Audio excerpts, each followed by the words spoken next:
Hi, I'm Bob Jordan, the author of How They Did It, Billion-Dollar Insights from the Heart of America. I'm really pleased to be speaking today with Patrick Spain. Patrick was the CEO of Hoover, Hoover's, which he took public, and then he later founded and ran HighBeam, which was sold to a company called Cengage, and he is also the founder of Newser. So we're going to have a great conversation with Patrick. Patrick, let's start with Hoover's. It's every entrepreneur's dream to take a company from, nothing, startup, and get to an IPO and then successfully run a public company. Can you share some insights from that whole Hoover's process? That was, what, a 10-year... Yeah, 10 years from startup to going public. I don't recommend the going public part. You don't? No. Even despite the glory? Despite the glory, the stock price rising, the excitement, stock prices also fall. And all of a sudden you have a whole new constituency of outside investors who judge you by your stock price. And increasingly, your employees judge you by your stock price. And so they're happy when the stock price is up, and they're not happy when the stock price is down. And that has very little to do, particularly during the dot-com boom when Hoover's went public, with how well the company is doing. So it was great fun to go from 0 to 30 million, which is where we were when we sold it to Dun & Bradstreet, and fun to go through the going public process. But I think you have a great deal more flexibility if you're not public. Nobody knows what you're worth, and you can be worth as much as you need to be to somebody who's in the marketplace, and they can't say, well, I'll pay you a premium of this % over your stock price. And people can't come in and kind of force you to sell, which they can when you're public. I mean, that's what happened to Hoover. Somebody came in and said, here's the price. Well, you can't ignore it. You can say, oh, we're not ready to sell. You kind of have to hire a banker, and once you've hired a banker, it's you're going to sell. It gets momentum. So you think in the end that had Hoover's not been public, you could have had a better outcome? I think so, sure. I mean, we suffered, we went public at $15 a share, went up to $34. What year did you go public? 1999. We had $5 million of revenue the prior year, and at our peak we were worth $350 million on $5 million of revenue. Wow. Within a year, we were almost a little over a year, we were at 67 cents. Now, 67 cents? Yes. So neither the $34 price or the 67-cent price were real. But in between those two prices and the swings, you have a lot of people who get deliriously happy and desperately unhappy. And that is an overlay on your business when you're small that you don't need. I think if you're a large public company, these things don't matter. But as a small company, and again, small companies rarely go public anymore, it's a big mistake to think about going public before you're in the hundreds of millions of revenue. To have that kind of stability and the gravitas. Well, I think you just don't, you have a new constituency to manage, investors. And I would say that 80% of my time as CEO is spent managing investors. And that's not the fun part of being an entrepreneur. The fun part of being an entrepreneur is doing what you're doing. And managing investors, I know there are some entrepreneurs who like it, but it's not that much fun. So through your Hoover's experience, was that how the die was kind of cast that you love information industry businesses? Well, no, actually before that, when I got out of law school, I went to work for a company in Northbrook, Illinois called Extel, which was in the telex business. And when I came to Extel, we were a $25 million company, and 3 years later, we were a $100 million company, and we had surpassed Teletype as the largest manufacturer of telex machines in the world. 3 years after that, there were no telex machines. But what I discovered with the telex machine that I had access to is that I could dial into something called Dow Jones News Retrieval. And because they were one of our owners, I had complimentary access. And so I discovered I could look at old newspaper articles online at 50 baud. And 50 baud was fine because that's about as fast as you can read. And I just got really excited about sitting at a terminal and being able to find information sitting out in an electronic library somewhere. And that was kind of the beginning of my interest in how you store and find information online. So you had your good Hoover's experience, and then there was the sale of Hoover's, and you moved to Chicago and acquired the assets for what became HighBeam. Right. And the HighBeam experience, a better experience in terms of acquiring some kind of asset and then growing and selling privately? Well, I'm 10 years smarter at this point, so I've done one startup, and that's exactly right. The first thing you learn is that it's better to start with something than nothing. You are limited in what you can do with that, but you have immediate cash flow. And even if it's not positive, you have something that maintains you in addition to the investment you have. Second thing, of course, is we weren't public. So if we missed a quarter, maybe somebody on the board would be unhappy, but you don't have this sort of up and down on the stock price. And you have time to try out the mix of different business models. We were a subscription model and an advertising model, trying to figure out that mix, trying to figure out how much you want to target your marketing efforts towards specific people who will sign up and pay you money versus using SEO, search engine optimization, to find millions of people on the internet. And you have to balance those two and figure out how much money you can make from advertising, and whether the people you bring in via that method are likely candidates to pay you money. And so it's a lot of fun trying to figure out the proper business model. And this time it only took 6 years instead of 12 from startup to sale. And we sold it privately, and I was pretty sure only 3 buyers, and one of them came in with a bid we liked.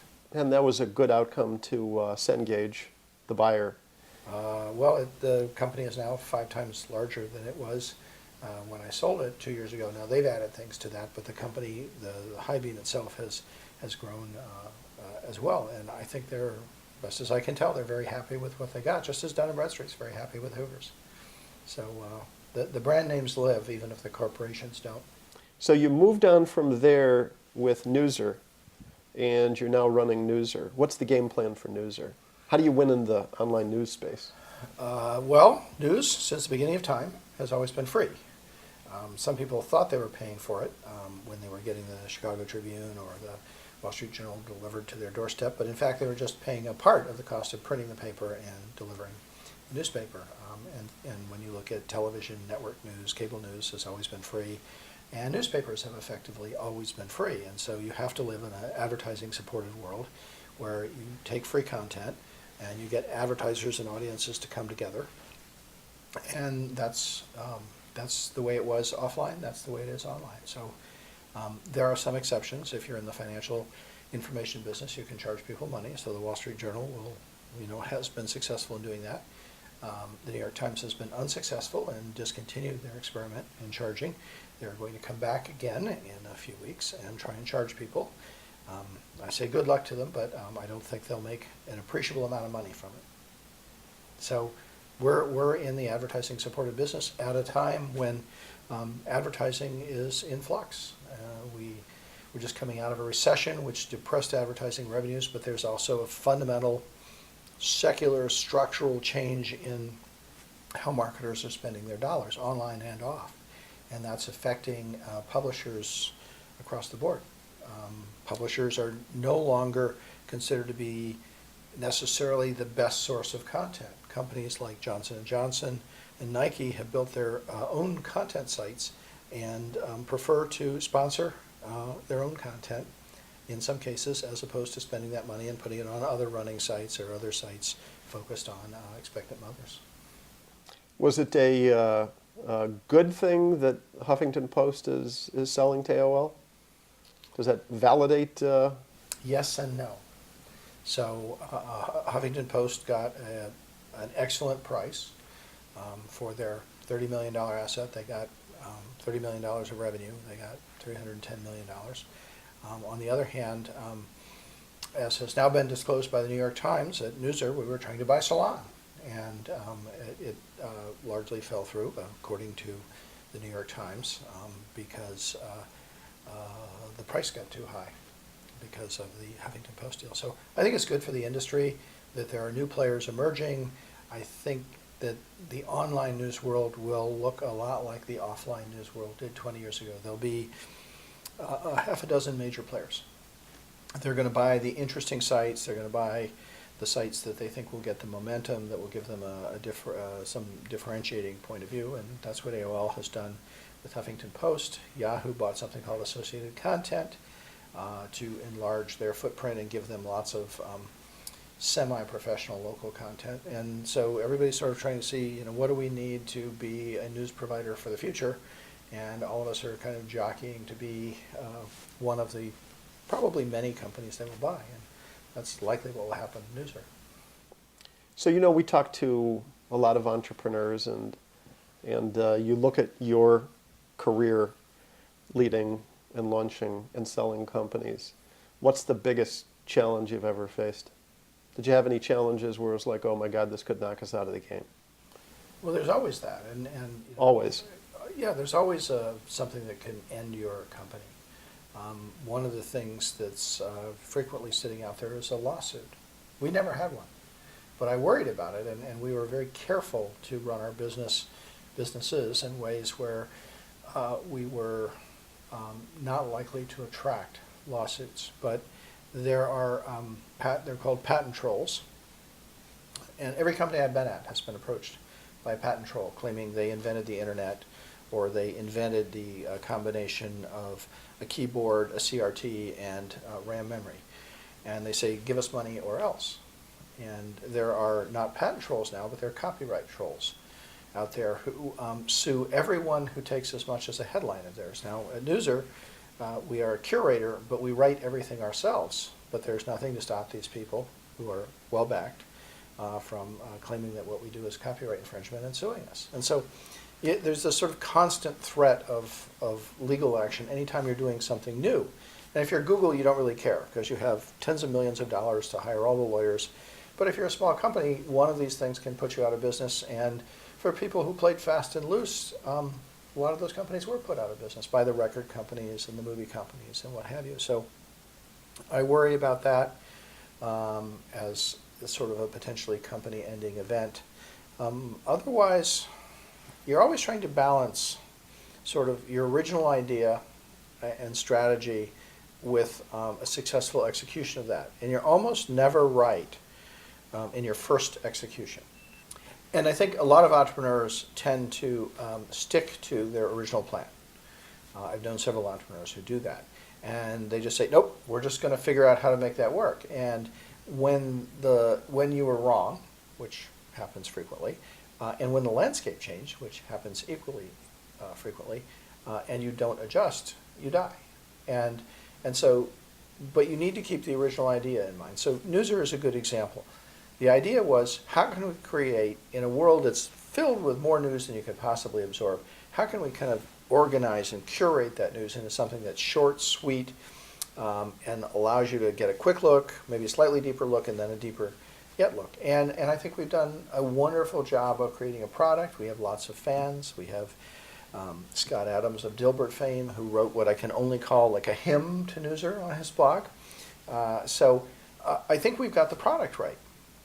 The business model is a little bit challenging because we use network advertising, and that requires massive quantities of traffic. Now, we have 2 million users, but in the world of online news, that makes us small to medium sized. And so we're still struggling to kind of find the mix between direct advertising, network advertising, and getting really good, enthusiastic readers versus sites that use search engine technology to bring a lot of people in from the sides, but they never stay. And we all get a lot of traffic from Google, but there are some news sites that get 90% of their traffic from Google. We get 28%. And so I feel very comfortable that Google recently changed its algorithm, and there's great consternation out there about that. We don't appear to have been hit, but even if we got hit 10%, that means 10% of 28% or 2.8%. If you're getting 90% of your traffic from Google and you get hit 10%, well, that's a real 10%. That's 9% of your traffic just went away. So you have to sort of think about how you're going to execute on your model. And that's the sort of constant challenge as you're doing this, is to be flexible without losing track of that original idea and what you're trying to do, which in our case is to create a very compact, interesting, pithy news. So Patrick, to that point around challenges that an entrepreneur faces, what kind of qualities, what is the best qualities an entrepreneur has to have?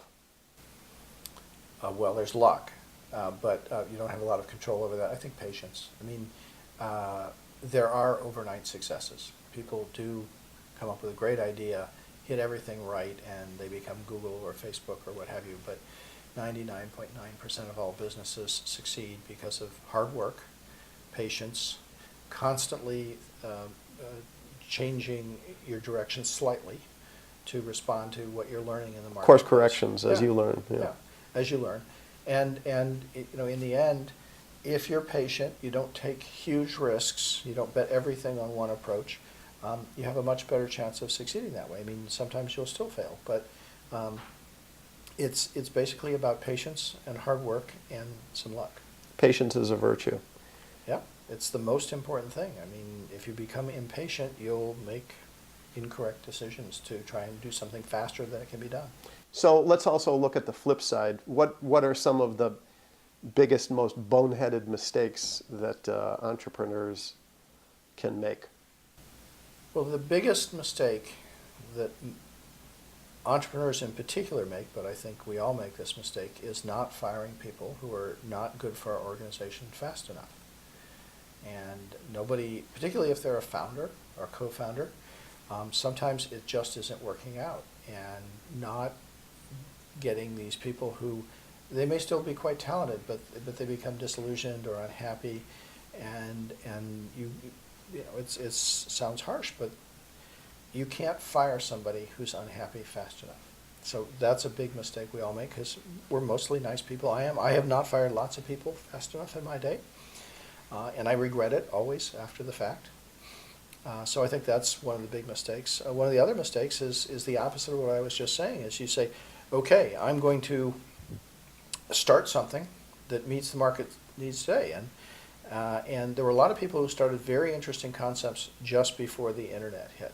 And then the internet made their concepts irrelevant, or at least they made them to where you would have to move them to the internet to be successful. And they said, no, we're not going to do that. We're going to just keep to our original idea, and most of those companies didn't survive. And how about to the broader concept of leadership, even beyond basic entrepreneurship? What are the qualities that a leader has to have, regardless of whether they have a startup or are running a Fortune 500 company or a department of the government? I think it's quite different in large companies and small companies, and I am not qualified to opine about large companies because I left them because I couldn't figure out what made them work. And so in small companies, it's really about treating, I mean, your biggest asset is not your idea, is not your technology, it's your people. And so how do you treat the people right? And part of that is you pay them a fair salary. You treat them with respect. And I think that's the number one thing that's leadership. It's not a lot of rah-rah. It's not trying to develop a company culture where you get free milkshakes or whatever. I tell everybody who comes to work for Newser, I told them this at HighBeam, I told them this at Hoover's, which is we don't have a company culture. Our goal is to make sure that you're happy at your job. And if we fail in making you happy, then unfortunately, even though it's our fault, we have to fire you. And if you're happy at your job, then you'll have a fulfilling life. Your personal life will be better, your professional life will be good, and then our customers will be happy. And so that's my goal, is to make sure that people have well-paying, fun jobs. And if you do that, everything flows from that. You get good products, you get happy customers. Patrick Spain of Hoover's fame and HighBeam and now Newser, thank you so much. Thank you, Bob.